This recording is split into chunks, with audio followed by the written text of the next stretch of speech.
Welcome back. Aganagaan deebitan, aganagaan dhuftan. Kun podcastii Ilma Hormaati.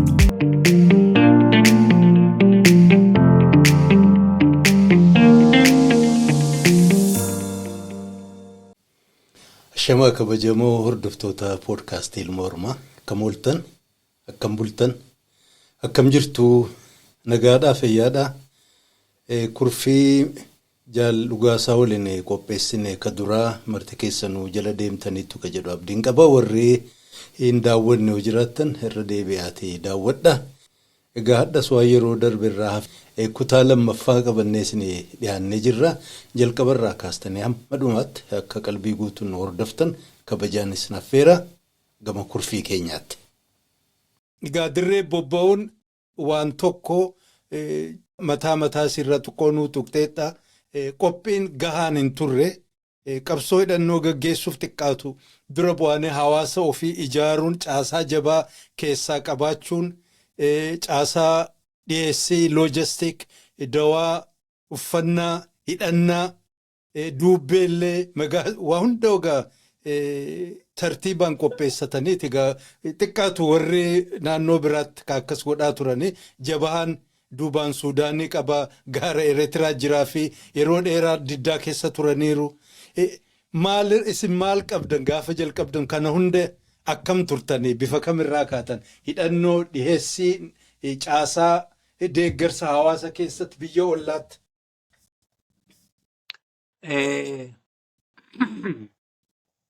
Dhugaa dubbatuudhaa fi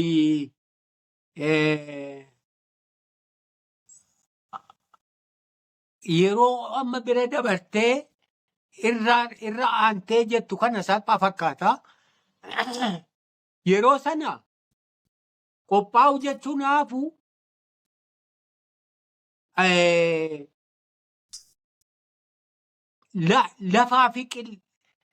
lafaa fi qilleensi isaallee nu bira dhaabbatee jechuun natti ulfaata. Because manaa gad itti baanee waliin fudhannee qilleensumti gaariin booda wal barree nu gargaare siin jedhuuf itti jiraanne siin jedhu lafi nu tumsee siin jennu kunillee akka waan qabsoo nutti godhuuti gaafa sana. Waanumti tokko favorable kanatu haala qabsootiif kennataadha gaariidha kan jedhu jiru. To your surprise uummata keenya mataasaa naannoo diinaarraa fagaatee gammoojjii ta'ee lafaa mootummaan kun takka argee hin beenne dhaqee hin beenne irra jetee hin beenne lafa makiinaan hin naanne bakka akkasii kun jiru. Kun baay'ee nu gargaara. Rimoot ta'eefaa lafa diinni ga'ee hin beenne wakiilumatti godheeti gibirallee yoo ta'e isuma gosuma sanarraatti uummatuma sanarraa namni bakka bu'aan mootummaa gibira guuree dhaqee galcha malee ofii mootummaan bakka sana ga'ee lafa hin beenne faa. Kanuma immoo bakka bu'aan sunuu hin jirre wakiilli inni dhaqee gibira galchu sunuu hin jirre gibira waan jedhamu hin beenne mootummaa Itoophiyaa kana iyyuu kan hin beenne bara. Kan Sumaalee farra beeku jira gara gammoojjiitti. Maaliif itti dhuftii waliin tiffatu eela tokko dhuguu gaafa kaan wal loluu gaafa kaan nagaadhaanitti waliin jiraatu. Warra akkasii sun jiraatee dhimma itti baanu malee warra akkasii wajjiniin mootummaan kakaasee nutti diree akka wal lollu nun godhin malee uummata keenya rakkoo guddaa ture uummata keenya mataasa. Dura uummata keenya nu lamaantu lola walirratti bare yoon siin jedhee amanuun sitti ulfaataa miti. Dura nuti waggoota duraa gara waggaa 5-7 kana waraana mootummaa waan jedhamu ta'in agarree garuu nama hedduu dhumee nama hedduutu ajjeefne nama hedduun nu ajjeesse. Sun eenyu uummata Oromooti. Qotee bulaa keenya qawwee Somaaliyaa irraa fudhatee kagalee kan ofiisaatii chikoos mintoo maalii jedhanii tokko kana itti dhaqaatii lolaa jedhee nutti ergee nu harkatti dhumanii fi nuti nu ajjeesantu jira. Kanaafuu namati nani isaanin bilisoomsaa isaaniifini waa hunda dhabaa lubbuu koyyuu jettee dhufte si afaan fidame abbaan akka ilma ajjeesu ilmis akka abbaa ajjeesu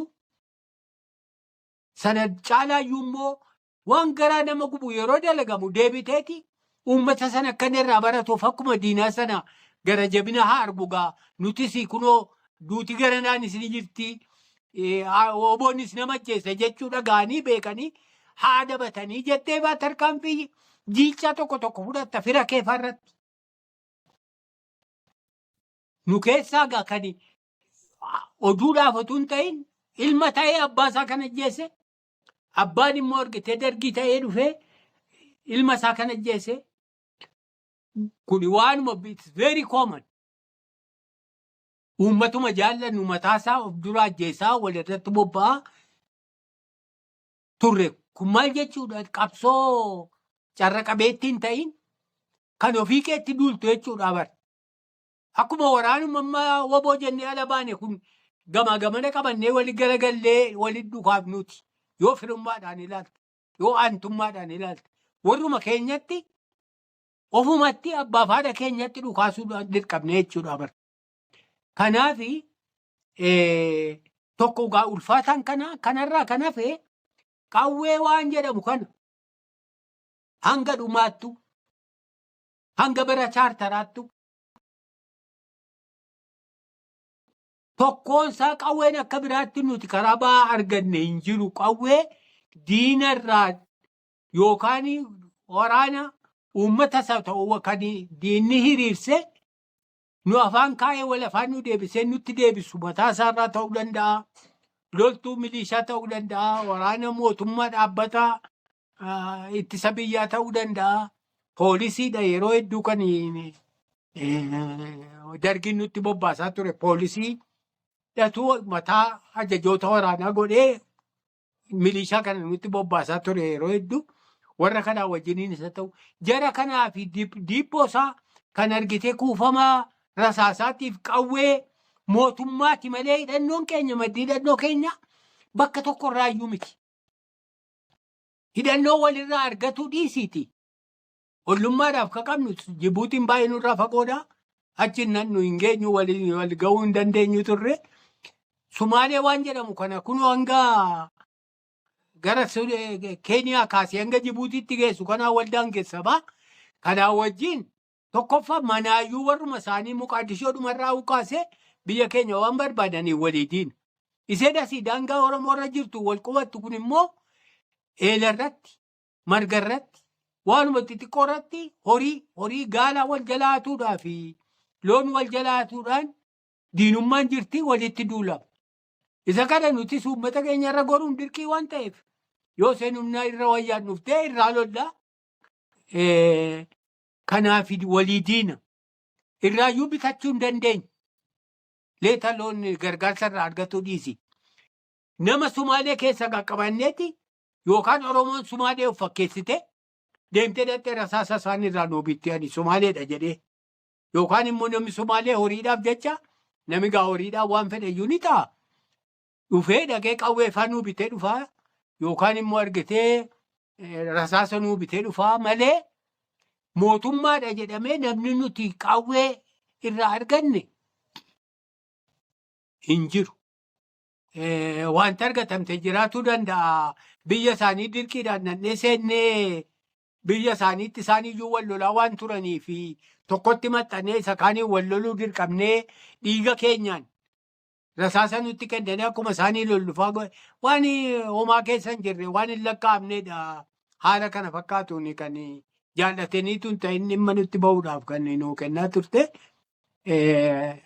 Sun hin lakkaa'amu sanarraa kan hafee bara chaartaraa kana hanga 30,000 20,000 ol qawween qabaatamee waraannan gasii ijaaramee karaa kibbaatii fi karaa bahaatti sosso'iinsee gasii jiraate kun hundisaa qawwee diinarraa hiikkatame lolaan du'anii dhiigaa fi lubbuudhaan argatamee horatameeniti addi bilisummaa Oromoo yookaan waboo ijaaree qabsoon hidhannoo geggeeffamee rasaasis qawweenis diinumarraa hiikkatame malee tokkollee kan kennaan yookaan ergetee gargaarsaa yookaan akka biraa tokkotti argame hin jiru. Sun immoo waan salphaa tokko miti. Baay'ee ulfaataadha. Diinarraa qawwee ni argattaa. Har'a 20-30 argattaa. Bor immoo diinni sun sitti deebi'eetti lolarratti qawwee 30 sana yookaan 40 sirraa hiikkataa. Isa kana waaqidhaa waa mallisee amaarrii jettu sana kanuma godhaa ooluu akkasuma qawwee hiikkatuu irratti du'uu qawwee dhorkatuu irratti du'uu dhumatti ture waraanni bilisummaa Oromoo. Yeroo haasa'an kana qawwee 30,000 hidhachiisanii waraana hiriirsuu diinarraa hiikkatanii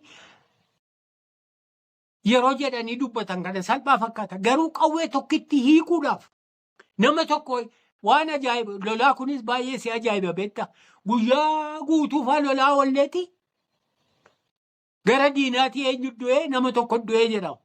Yookaan gara keenya guyyaa guutuu lolaa oolleeti rasaasa akkuma meeqa baafneefaa yookaan namni tokko illee nurraan duune nuti diinan ajjeefne. You don't know how. Hangana haalli lolaa wanta ta'e tokko jira. Lola daqiiqaa 5-10 gooteeti nama 50 faannuma jechuudha beektaa. Kanaaf egaa salphaa miti. Qawwee tokko hiikkachuun salphaa miti. Nama tokko ajjeesuun salphaa miti. Guyyaa guutuu walirraa oolteen nama 3 yookaan nama 2 diinarraa ajjeefta. Lafti ati itti qawwee argatuun itti salphatu qorannoo guddaa gootee lafa argitee diinni itti kuufatu dhattee baankiidhaa fi mana meeshaa waraanaa mootummaa yeroo cabsitu wareega irra salphaadhaan ni argatta. Lola irratti garuu qawwee tokko yoo argachuun wareega guddaa dadhabbii guddaa bu'aa bahii guddaa gaafata. Kanaan immoo of ijaartee waraana mootummaa moo of godhuu jechuun haamilee dhumtisaayyuu dhugaan siin jedha bari ilaalcha nama tokkootiin gowwummaa fakkaata beektaa. Garuu yeroo immoo ta'ee gootee argamtu ati nama 5 nama 100 yeroo mootee argamtu yookaan sanarraa qawwee hiittee argamtu maal gootummaan kanaa olii? Gootummaan madaaf argattee xiyyaara argattee waan hundaa qabaattee diina loltu suni nuufi bari nuti bara sana bari bilisummaa miti kan hawwin waan nama jabeessine hawwin. Yaa Waaqayyo maaloo uummata Oromoo kanaa diinaa fi tole akkan jennee akka nutti hin duullee akka nu himanii nu basaasanii ijoollee keenya nuun gaagaasifnee madoo keenya hospitaala keenya qabeenya keenya gaara keessa dhoofanna kunnooti jedhanii himanii akka nu jalaan fuusifnee uummatuma keenya kana nu dammassii Oromoo waan nuti hojjetaa jirru kan akka galuun nu godhiidha hawwiin keenya guddaan. Sanatti dabalee gaafuma tokko meeshaa kan diinaa gitu kana qabaannee itti agarsiifne ariinee biyyaa baafne diinatti kan. Always nuti underdog, inferior nuti hidhannoodhaan yeroo hundumaa mootummaadhaa gati. Isaa madaafaan moortaraa fi helikoophteraan dhufee nu lolu kana nuti kilaashii ni lola. Kilaashuma qabaannee rasaasaa walitti qabaanne diinni hidhannoo wayyaa nurra qaba jennee waan nu gungumnuuf yaalaan nu hin jiru. Isuma sanatti hin qabu. Amma bara wayyaanee kana harka duwwaa keenya waggaa 2-3 fa'a utuu duraa sossoonuufaa baqannuufaa dabarsine. Nama akkamittiin riizistii godha? Akkamittiin waggaa tokko guutuufaa rasaasa malee gaara keessa babbaqatteetuma hanga qaama rasaasa argattu tokko jiraattame. Determineeshinii guddaa waan ajaa'ibaati jabinni qabsoo kana keessatti ilmaan Oromoo agarsiisanii fi diina dura dhaabbatu godhan garuu hin mul'atu. Namni hin beekne hin beeku. Qawwee diinarraa hidhatanii lubbuudhaan qawwee jijjiiraa rasaasa lubbuudhaan jijjiiraa qabsoo jiraachisuuniif diina mo'uuniif diina ajjeesuun gootummaa hiriyaa hin qabne waan ajaa'ibaati. Maddii biraa hin turre diinuma ture maddii hidhannoo adda bilisummaa Oromoo yookaan waboodha siin jechuuf hin jedhe yoon gabaabse. Waa hedduu jechuun hin danda'ama. Waan ajaa'ibaa hedduu walitti himuun ni danda'ama. Utuu saba biraa ta'e utuu uummata ofii jaallatu tokko ta'e gootummaan ilmaan Oromoo dirree qabsoo bara qabsoo kana keessa dabarsine raawwatani waanuma ajaa'ibaa ta'eetu addunyaadhaaf barnoota guddaa ta'a. Kanaaf Oromoon loleerasii qabsoos godheerasii bilisummaaf jedhee waan nama boonsu hedduus keessas qaxxaamureera. Ikkuwaalii immoo akkasuma dadhabbiin laafinni hedduunis egaa mul'ataniiru.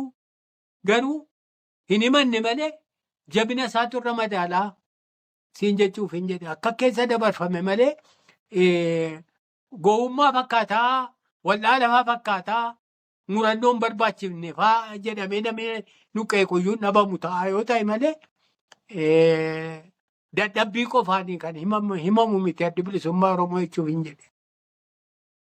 Hedduu galatoomee jaal dhugaasaa dhugaan wanti hundinuu akkuma atuu jette hawaasa isaa fakkaata waan ofii gaarii sana egaa uummanni miidhame kun kanuma beektu saayikoolojikaalii dhiibbaan isaas hin jira waan ofii gad qabu ofillee waan xiqqeessutti fakkaata waan isa cinaa jiru yoo ol kaase itti ulfaata ammoo baraa waliin dhaloota waliin wanti hundinuu wayyaawaa dhufa contribution wareegamaa fi hojii boonsaa amma dura hojjetame qabsoo bilisummaa Oromiyaa keessatti dhaloonni more appreciate gochuu bira gahaa jira. Kanaaf akka durii miti amma namni nu hubata ka jedhu abdiin qaba. Mee sanumaa waliin walitti qabee ani nan beekuu barbaadu egaa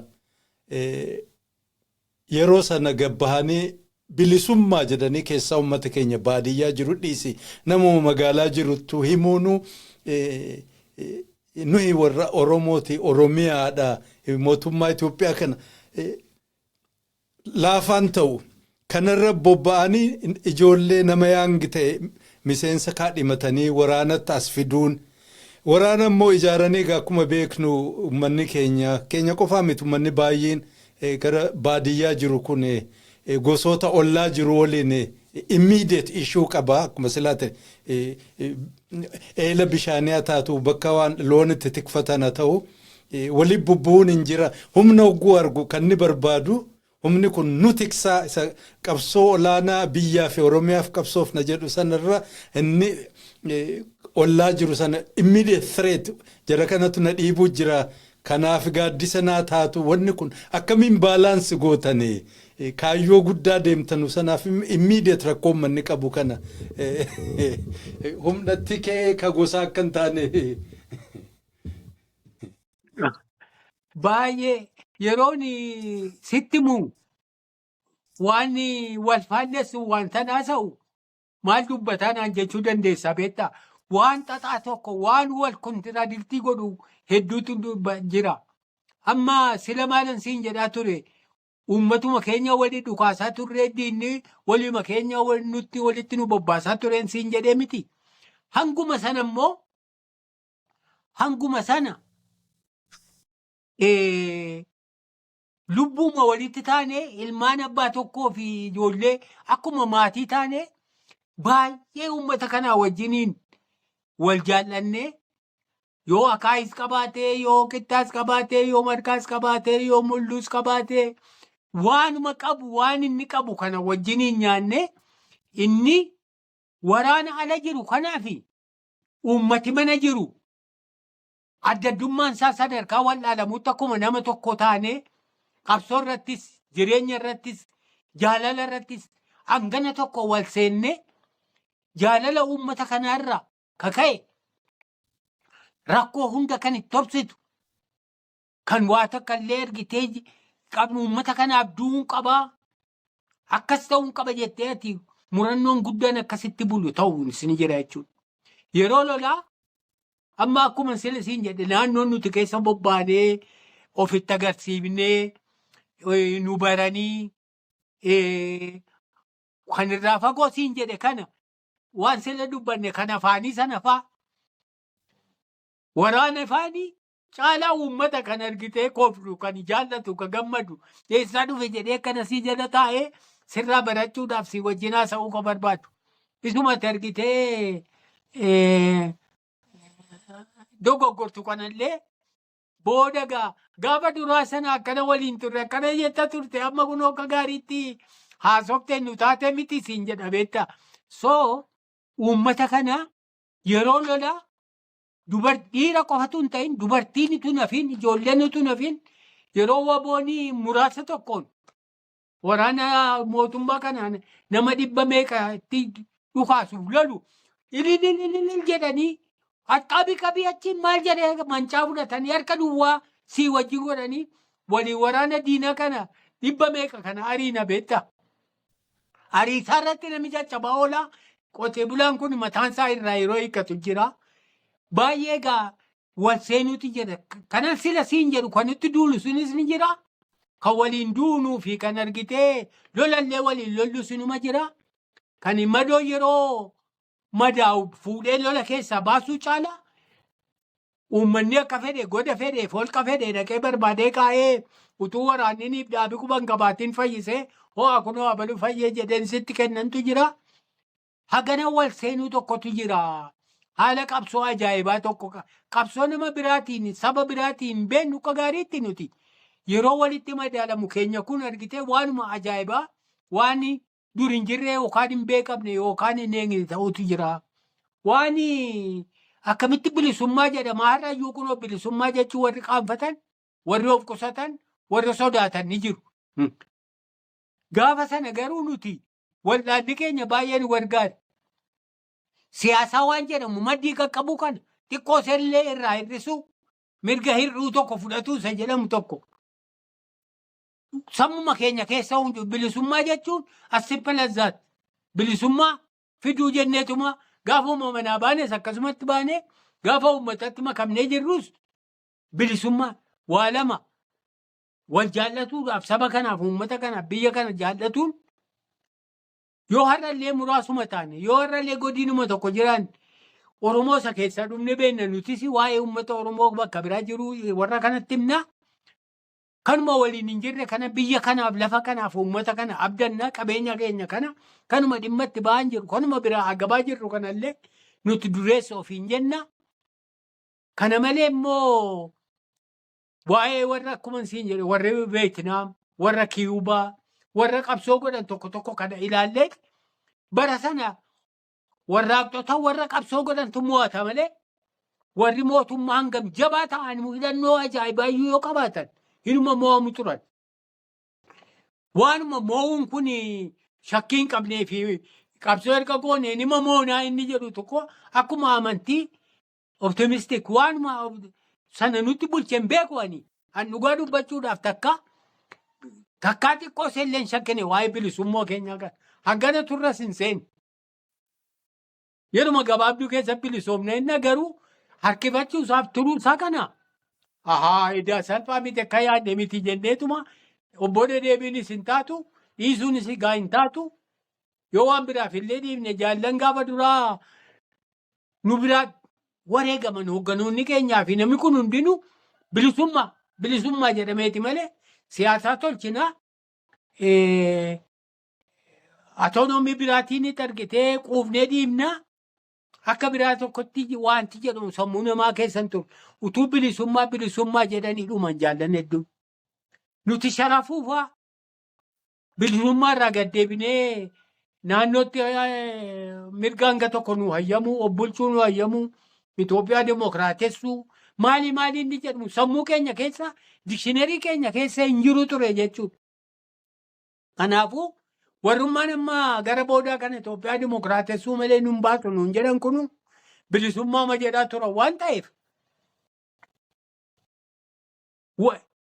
jaallatsummaan nun jedhu abalfaanii uummanni keenya kana kanatti alaamanni isaa barbadaa'e gandi isaa gubate utuu bilisummaa jennu isa kan ilmitti abbaa ajjeese abbaan itti ilma ajjeese bilisummaa utuu jennu akkas ta'e sana har'a nuti gara biraa gorre dhaadannoo biraa kaafne harka kennine maal nuun jedhu ka jedhutti sammuu keenya keessaa qillisa jechuudha. Kanaaf gowwummaas haa ta'u ta'ee egaa hin beekne ani bilisummaa waan jedhamu sun gaafa dura sana shakkii tokkos birraa tokkos hin qabnu bilisummaa sana finnaadhaafitu namni itti sarman ta'ee akka gaariitti lolaa ture qabsoo godhaa ture.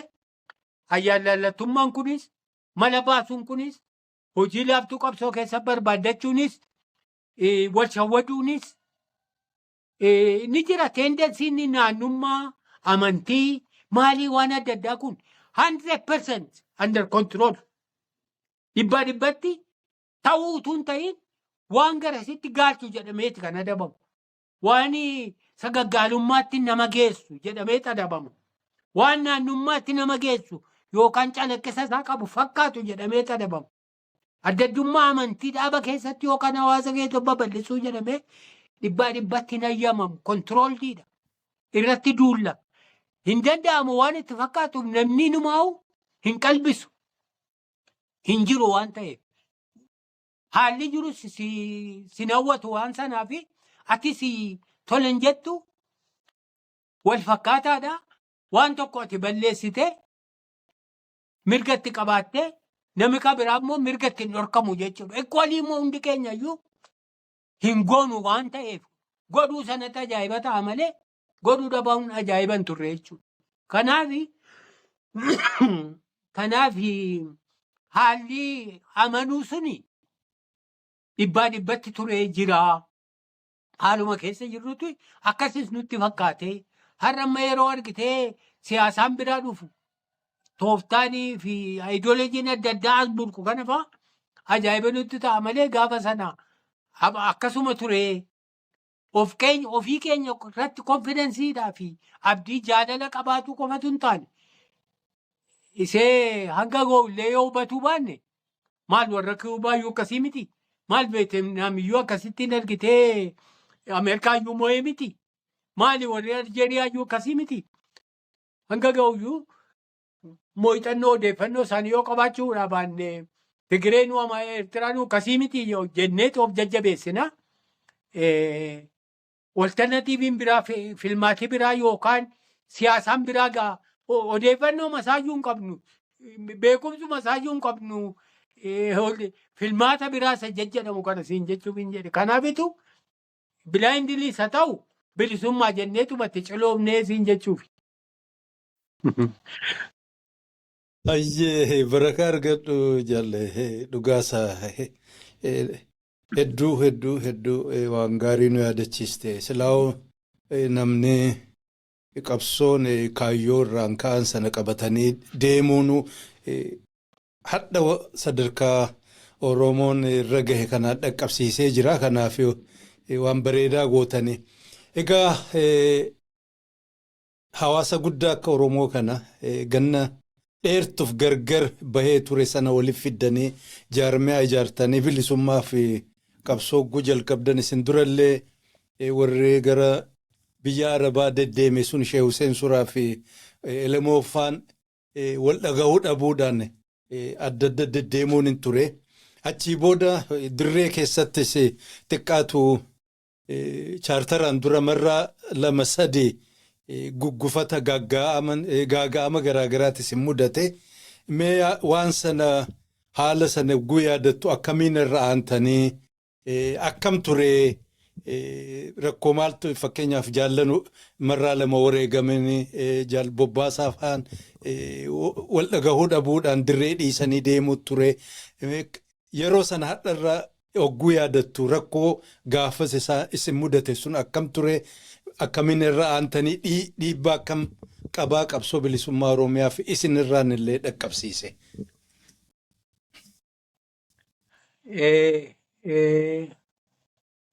Akka tokkotti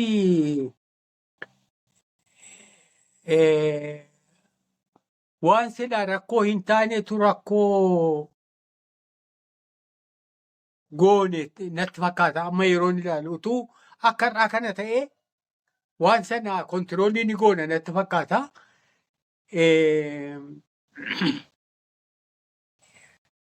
Wanta siin jedhu kun saayid effektiis qabaateera ta'a. Jabina karaa tokkoon jabina qabdaa. Jabinni kun immoo deebi'ee mudaa qabaatuu danda'a. Amma fakkeenyaaf rakkoo gaafas turan sana soolvii godhatuu dadhabuun out of control deemee ganiinsaa fi fottoqiinsaa fi deebi'amee walloliinsaa fi sadarkaa kana ga'uudhaaf wanti gumaache sammuu keenya bal'ifnee ilaallee rakkinaaf yookaan wal diddaa uumamu tokko akkaataatti haandalii godhan ho'uuf kenniifaadhaan yookaan rizaaltii isa hamaa isa argitee inni uumuudhaaf deemu san ilaaluudhaan sana hambisuudhaaf beekaa mo'amuu beekaa argitee gowwoomuu bilchila akkasii sana dhabnee 100% karaa warraaqaa irra deemuu qabdaa yoo ta'uudha baatan irra shanamtaa badii rabbi si balleessu jechuun jabinni nuti sila qabna jennu sun laafinni tokkollee hayyamamu jennee deemuun keenya suni rakkoolee qaqqabnu sana furatu nu hanqiseera. Toleransii dhabuun fageessanii ilaaluu dhabuun haandalii gochuunis immoo ni barbaachisaa kun ta'uu danda'a bar garuma laalle sana malee waa tokko dhiifamaan immoo wallaalaan irra dibnee dabruun illee rakkoo hambisuun furuun bilchilaa fi ogummaadhaa fi gamnummaa ta'uu wallaaluun keenya hanga tokko sanaaf gumaacheedha jedhee yaada. Say for example amma bobbaasaan kan jettu kun bobbaasaanii rakkoon bobbaasaa wajjinii maal ture? Kitaaba sana irratti tuqeera agarteetta nama sheekaa tokko ture. Naannootti yookaan garaada jedhanii yookaan argitee damiina jedhanii yookaan dura buutuu gosaa ta'a yookaan argitee karaa amantiitiin ta'a naannoo tokkotti mootummaan baay'ee bulchiinsi mootummaa uummata gadi seenee waan hin jirreef nuti immoo lafa gammoojjii lama akkasii keessatti waan jalqabnuuf qabsoo namoota akkasiitu jira warra akkasii dhiibbaa qabu uummata irratti kanaafuu jaallattee jibbitu isaan qabattee isaan irraan uummatatti dabartaa jechuudha. Namicha dargiitti duulu tokko jira waraana ijaarratee milishaa ijaarratee Sumaalee warra ofirratti san Sheek Mahammad kan jedhamu sanatti dhufnee namicha sana yeroo qabannee sanaan uummatatti makabnu bobbaasaan kunii fi namni Sheek Mahammad kan jedhamu kun baay'ee wal seenanii wal jaallatan jechuudha.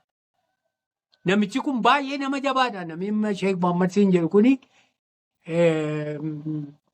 makaa arabaa qaba. Arabummayyuu fakkaata. Oromummaan isaa tarii shakkiinuu qaba garuu jireenyaa fi waa hundaan Oromaa'eera malee. Isa kanatu waraana qabaa. Ogeessaa waan sibiilaa qawwee tolchuu beekaa, suphuu beekaa, mukarraa waan ajaa'ibaa hojjetuu beekaa. Orruusaa immoo uummatatu dalagaa fi jimaasaa, midhaansaa, qonnasaa uummata isaa kana hojjisiifata. Gooftaadhuma tokko gaa'inni. Haa ta'u garuu nuti nama dargii loluu barbaadna waan ta'eef waraana isaa sana siriirfatu waan barbaanneef isatti dhimma ba'uu waan barbaanneef uummata isa inni harkaa qabu kanallee qabatuuf isa keessa waan seenneef isatti waa'ee dhimma baane jechuudha. Bobbaasan garuu dhimma bahiinsa qofa bira dabreeti akkuma nuyi keessaa tokko godhee isa jaallatee ni kabajee ni fudhatee hanga malee seeni. Ekstiriimii deemaa namichi keessa guddaatti amala waan nu wajjin hin deemne fa'aa tokko qaba. Lola kana fa'aa duulli nama 500 kuma fa'aadhaan nutti duula dargiin barasan. Kana sagilima tokko qofatti itti ergii hin ga'a sadaa ol hin barbaachisu. Ani argeera ani maalii jedhee awuliyaadhuma kanaa fi waanuma tokkoon godhaa uummata isaa kanaan immoo dhaqaatii harree maalii godhaa ajjeesaa bakka akkasiitti awwaalaa saree akka godhaa dhiisaa jedhee gorsa hin barbaachifne waan argitee keenya waliin hin deemne kana godha sheekni. Bobbaasaan immoo kana tolereetii godha. Hojjetu haa ta'u leetiti bii jedheetumaa godhaa yoo sagiliin kun diina nama 1,000 baqatte ni adaba. Sodaattu baqattu maaliif baqattaa jedha. Ammoo sana akka riphee lolaatti immoo akkuma inni nu barsiisee fi caalaa baan nu barsiisanittis yoo ta'e diina guddaa itti dhukaastee ajjeeftee gufachiiftee dura amatta malee cilooftachitti duran teessu gowwummaadhaan wallaala sun jechuudha. Kanaaf waan sheekni jedhu fudhatee waan waraannitti namanne Hooggannee fi kabiraan itti namanne godhaa deemuu dhufe. Inni gaa sheeknii appirisheetii ta'uu qaba. Galatatu malaa fi kabajaa ta'uu malaa fi namichi kun rispeektiif ta'uu qaba jechuu keessa kuteeti waan inni jedhu hojjetu jedhu kun egaa nun baasu dhiisii jedhuu fi hin dhiisu jechuu gidduutti kanumatti wal dhabne malee waan biraa miti. Ati waan ofii barsiifte waan disipiliinii akka itti qabsoo godhan kabiraa dhiiftee karaa biraan nu qabattaa jedhame fincilee yaamamee walgahii irratti dhufuu didee waraanni gara isaa gora walumaanii kottu jedhamee yeroo jatti babaafamutti dheekkamamu utuma diduu utuma suuta hiikuu Somaaliyaa seene bobbaasan waraana waliin achi ba'e buttaa tokko sanaa wajjin.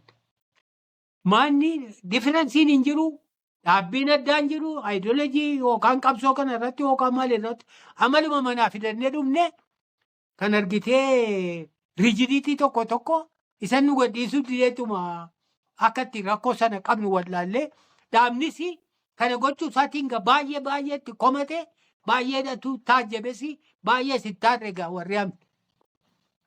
Malatti gargaarsifatuun haa jiraatu. Waraana isaatti dhimma ba'uun jiraatu. Isarraan uummata qabachuun isaa jiraatu. Akkamittiin itti argitee waan nama hin baafne waan warraaqxummaa wajjin hin deemne fudhataa jedhamee baay'ee komatee dhaabnis innis immoo bitiree godhuu hin danda'u namicha kana isin galatan qabdanii haandalii godhuu danda'u qabnaadhuma ture kana walitti araarsuudhaan walii wajjin godhuu dadhabne ijaanillee wal bira dhufnee gatteenyee dubbatuuf hanga sadarkaa carraa walii kennuu didu.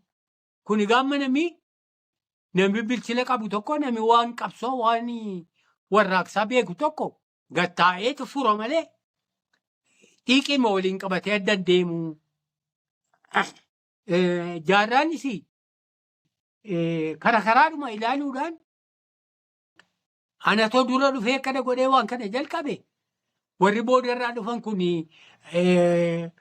waan hundaa dhuunfatanii karaa isaanii qofa deemame karaa nan jedhu yoo dubbatullee baate keessatti mufannoof dallansuun innis argitee kanuma bobbaasaa sanatti xiqqoonuma dhiyaatti akka isaallee miti maleedha. Kormoo gurraacha qaluudhaan waan akkasii gootanii jedhee inni nu uummatatti himaa yeroon ganaa booda ni bilisoomna jedhee uummata gammachiisuudhaaf abdachiisuudhaaf obsisiisuudhaaf waan hin taane tokko jedhaa. Akkaataa qabsoo kanaa irratti illee ergitee akkuma uummataa galuutti itti dubbataa. Leekchariin inni uummataa kennu guddaan waan adareen uummata Oromoo gooteedha. Abbaa qoraanii jettee hayyoota keenya yaamti haadha aannanii jettee haadha aannaniitii nuti ilma qabnaa maqaa qabnaa Oromoo akkasisiniin jette miti jedhe waanuma akkasii kanaanii uummata keenya kakaasuuf dammasuuf diina inni beekurraa abbootii lafaa inni beekurraa adaree inni beekurraa sumaalee inni beekurraa uummata akka galuuf tokkotti itti dubbachuudhaaf akkanatti uummata apiroochii godhaa barsiisa akkasii kennaa. Kuni sirrii miti jechuun kun egaa suuta wal barsiifataa yeroo raadikaal barattuun hangidhatte sunii fi hayyoonni dhufanii fi ijoolleen dardaraa kuni qoosaa waan akkanaa kana bira deemuun beektu ittuma dhoostee dura dhaabbannoo waan kun egaa dhaabee ture keessatti kanan dursu keessatti ijoolleen wal fudhattee akka nana dura dhaabbatti jechuun sunii fi tamaarii kiisha sagalii ayyaallallattuun akka ga'utti hin lolle amma addee biteetti na gorsitee abbaa dhaabaanatti ta'uu barbaaddii jechuun sunillee waan akkasii namni silaa walii beekee maali kunii jedhamii baay'ee itti kolfanii baay'ee kun duubatti afaadha reakshinariidha qabsaa miti. Akkana wal goggodhuun kun silaa hin barbaachisu ture. Waan akkasii akka godhaa ture jaalbaaroodha. Dhiisaayii akkanan jedhinaa akkanan dubbatinaa akkanatti hin ilaalinaa jedheeti waraana kana gorsaa hanga danda'ame immoo jaarraafaas handalii godhaa. Har'a dhiisii gaafa bilisoomne iyyuu pirezidaantii godhannaa yeroo wal geenyutti hoogganaan keenya ammallees borillees nu sumaa jedhe handalii godhaa akkasitti itti dhiyaataa rispeetii godhaa jaallataa kabajaa ka deemu hubannootaaf bilchila akkasii sana akka qabu warra akka baaroofaati malee nu miti jechuudha. Nuti ittuma cabsu karaarraa mannaan adaba dhiisii adaba bira kunnee adaba lubbuun nama gaafachiisu jira. Bara siin jedhu sana gaa namoonni badii seerri dhorkaa godhee adaba lubbuutiin nama adabsiisuun du'aniif gaafataman hedduudha. Kana hunda godhaa dabarree wanti sun egaa mudaas qabaateera bu'aas qabaateera. Kanaaf haalli itti wal dhabne wal dhabiinsa guddoo diina dura akka diinaatti wal dura nu dhaabee wal nu ajjeesisu utuu hin ta'in qabaama wallaaluudhaaf xiiqii man barbaachifne tokko keessa sesseenuudhaan waan dhufeedha. Karaa biraatiin wanti hundinuu bilisummaa haa jennu malee bilisummaan suni dursuu qabaa. Walabummaan dursuu qabaa. Isa jedhu kana dhabuudhaan wanti xiqqoo tamannee fi karaa yaadne sana gorree xiiqii qabannee biriijii taanee hin hayyamnu waan akkasii jennee diinummaan barbaachifne wal gidduutti uumuuni keessattuu erga jaallan keenya baaroo faanis wareegamanii hoogganoonni kennu irra bilchaatoo ta'an hangafoota nu ta'an wareegamanii warri hafne suni hanga barbaachisu tarii agireesiivii taanee irraa hiika jedhutu natti dhaga'ama amma yeroo ilaalutti. Kanaaf utuu sana handalii goone irra ta'e waa hedduu hambifna turre siin jechuuf hin jedhe. Dhugaasa guddoo galatoomii baga jiraatte illee nu gammachiiste. Silaa'uu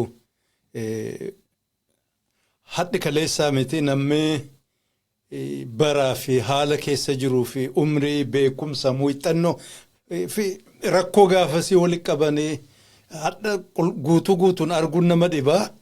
Akki namni itti reaakti godhu murtii namni fudhatu gaafa gatta'anii qabbanaa'anii umrii hadhaatiin karaa nagaatiin fi gaafa immoo rakkoo du'aa jiruu jidduu jiran san survival mode gaafa namni jiru hojjetan tokko miti nuuf gala at least naaf gala.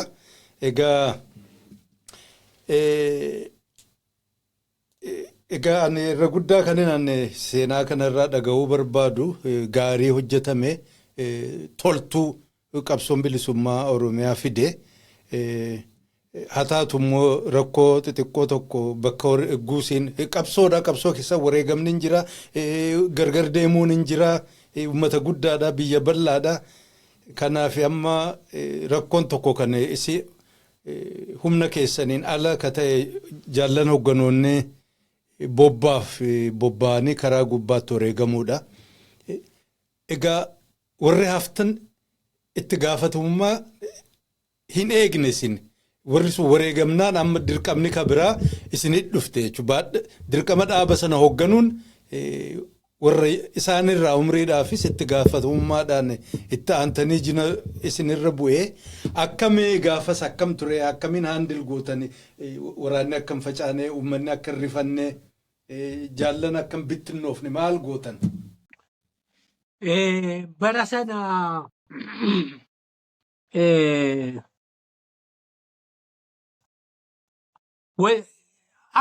yoon akka jedhe sirrii ta'aa fi hin ta'uu hin beekne malee wallaalli keenya illee waan nu gargaare natti fakkaata.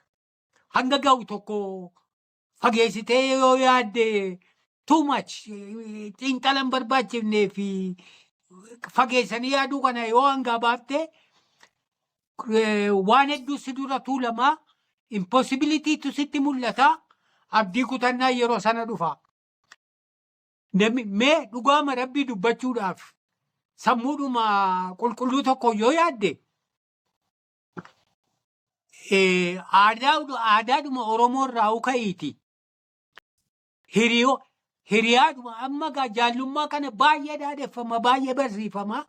Jaallummaa waa hundaa wal ta'uu jedhamee barsiifama garuu Mee sana iyyuu irraanfadhuuti. Akkuma Oromoo tokkottuu yoo yaadde nama jaallattu tokko nama waan tokko irboo waliin seente waan akkasii jettee fixattee sana malee homaa dhabde. Qabsoo sanaa jettee faamilii kee bitiree gootee waan isela jedhu san fira kee hiriyaa kee hunda dhiiftee wal filattee akka tokkotti baatee nama 20 keessaa namni 10 yoo hafe koozii sanas gatuun jaallan sanas bitiree gootee karaa biraa goruun waanuma hin yaadamne waan hin jirre tokko namatti fakkaata. Karaa biraatiin akkuma jaallan sana utuma tattaafattu yoo dhabamte fa malee hin ta'uu jettee ati biraa galuu jechuun suni waanuma ajaa'ibu amantiima tokko sitti bulcha. Utuu jarri sunuu wareegamin dura namoota baay'ee ati jaallattu namoota baay'ee jiiniyas ta'an kan barnootas qaban kan digirii qaban maastireetii qaban kan immoo argitee uumaadhumaanuu qaroo ta'anii baay'ee bebbeekan namoota baay'ee bareedan nama ati akka ajaa'ibaa tokkotti of duratti ilaaltu qabsoo kana irratti dhabdaa. Wanti suni murannoo ajaa'ibaa kan obboda deebii hin qabne tokko sitti kennaa jechuudha. Kanaaf yeroo jaallan keenya nu biraa akkas ta'anii wanta ati godhuu dandeessu isheen xiqqoon lubbuu kee kennitee yeroo sana qabbaneeffattaa gammadaa duutaa finish diyaaniis gaafatamoo koo bahee jette. Yoo garuu rakkina dadhabuudhaaf beelaaf jecha daaraaf jecha diinaan wal rakkisuuf jecha lafti naannoon qilleensaa gammoojjummaan baddaan rakkoon uumaa tiif harka kennite ta'e biyya deemtu sanatti yoo biyya alaaf deemte dhattee jiraatte yoo mootummaatti harka kennite jiraatte yoo galtee bakka biraa tokko jiraatte jiree si jalaa nafu haawunti si godha wanti suni duwwummaa tokko sitti dhageessisaa from within gantummaa tokko sitti bilbilaa of jibbitaa of tuffattaa yoo nyaattees yoo uffattees yoo akka biraa tokkos taate yoo sii darbees sii darbuun suni duwwummaa sana si keessaa hin haqu. Kanaaf ati ka gammadduu fi kan qabbaneeffattu rakkoo sanatti obsita. Abalu waan akkas ta'anii silaa kan kana godhan har'aan immoo jiraadheen rakkataa jiraa jettee rakkoo sanatti gammaddaa jechuudha. Kanaaf jaalalaa fi kabajaan nuti isaaniif qabnu jaalalaa fi kabajaan nuti uummata sababaa qabsoo nuti jennee isaan keessa deddeemnu kanaan diinni isaan irraan ga'ee isaan fixee ijoollee fa'aa ajjeesa. Haadha fa'aa ajjeesa. Ilmoo fa'aatu haadha irratti argite reeffi hin jirti seetee fa'aa yeroo lola booda nuti dhannee ilaallu ilmoo fa'aatu argite haadha duutee fa'aarraa gangalata. Waan akkasii kana dhiiftee garamitti deebuu dandeessa. Rakkoo sanaaf dhibbuu sanatu miidhama sanatu wareegama sanatu murannoodhaa fi gootummaa sitti bulcha. Gootummaan waan ajaa'ibaa miti akka nuti dirree qabsootti agarretti waan si onnachiisan waan si rakkisan keessa qaxxaamurtee agartee kana harkan kennu abadan obboodan deebi'u. Obboda deebi'uu kanaan yoo gantummaan yookaan obboda deebi'uun jiraate du'a wayyaa waan jedhamu tokko sitti buluudhaan hamilee sii kennaa si murachiisa.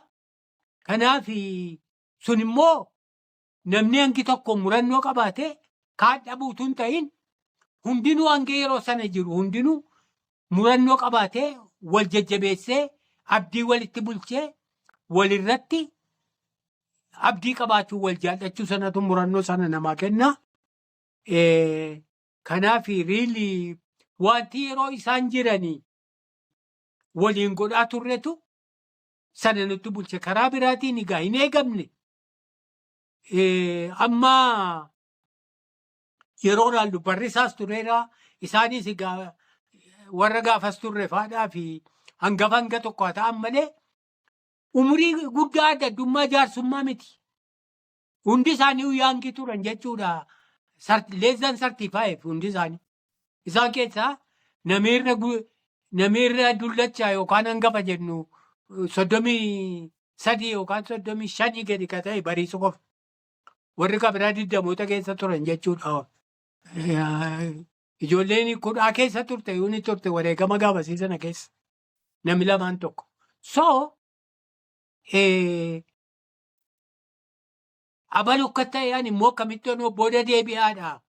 Wanti immoo isaanii gootu yoo jiraatte galatatti galchituuf yoo jiraatte isaan hin kaaftu garuu karaa isaan irratti dhuman irratti yoo lubbuu kennullee baatte haddaa qabsoo danda'atte qabsoo itti fufsiisuu ka jedhus nutti buluurraati. Kan jaallan gaafa sana jiran hundinuu galata guddaa qabu cichanii qabsicha itti fufsiisaniif wareegama qabsoon sun gaafattuuf of kennuun kan namatti bulee filmaati biraa dhabamuu marraati. Hayyee kabajamoo keenya jalqabaa kaastanii amma dhumaatti qalbii guutuun hordofuu keessaniif guddaan isin galateeffadha. Egaa kurfiin lammaffaan kanarra raawwata. Waan ofii daawwattan namoota hundaafuu daddabarsaa. Waltajjii kanattis nama affeeruu ofiis miseensa ta'uun irraanfatina. Kanumaan jedha egaa kurfii sadaffaa qabannee sagantaa itti aanu hamma walitti deebinutti nagaan nu tura. Bye bye.